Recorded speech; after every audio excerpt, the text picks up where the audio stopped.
मुलांना ड्रायफ्रूट खायला आवडत नाहीत, मग तुम्ही कितीही फोर्स करा त्यांना ते खाणारच नाहीत. त्यांच्यासाठी ही खास रेसिपी. ड्रायफ्रूट रोल बनवण्यासाठी काजू, बदाम, मनुके, खोबरं, खजूर घेतले आहेत. तुमच्याकडे जे ड्रायफ्रूट्स अवेलेबल आहेत ते तुम्ही त्यामध्ये ॲड करू शकता. ते 2 मिनिट परतून घ्यायचे आहे.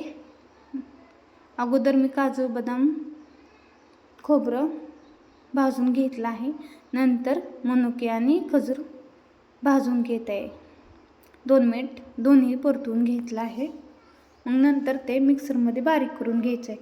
अगोदर काजू, बदाम आणि खोबरं बारीक करून घेतलं आहे, जेणेकरून ते पटकन बारीक करता येईल. खजूर टाकल्यानंतर ते बारीक होणार नाही. नंतर इलायची, खजूर आणि मनुके बारीक करून घेतले आहेत. मुलांना ड्रायफ्रूट खायला दिले की ते खाणारच नाहीत, मग त्यांच्यासाठी असे रेसिपी ट्राय करत राहा, त्यांनाही आवडेल. 1 टेबलस्पून तूप घेतलं आहे. त्यामध्ये ते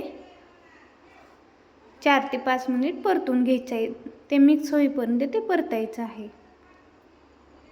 दोन्ही एकत्र मिक्स करून ते परतून घ्यायचं आहे. ते मिक्स व्हायला लागलं आहे. अशा प्रकारे 2 ते 3 मिनिट अजून परतून घ्यायचं आहे. अशा प्रकारे ते परतून झाले आहे. एका पॅनमध्ये खसखस भाजण्यासाठी ठेवले आहे. खसखस जेव्हा उडते ना, तडतड आवाज येतो, तेव्हा ते समजायची भाजली आहे. खसखस भाजून घेतले आहे.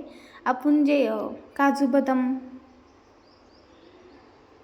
घेतले आहेत ना, त्याच्यावरती ते रोल बनवण्यासाठी त्याच्यावरती ते टाकायचे आहे. अशा प्रकारे रोल बनवून घेतला आहे. त्याच्यावरती ते खसखस ॲड करायची आहे.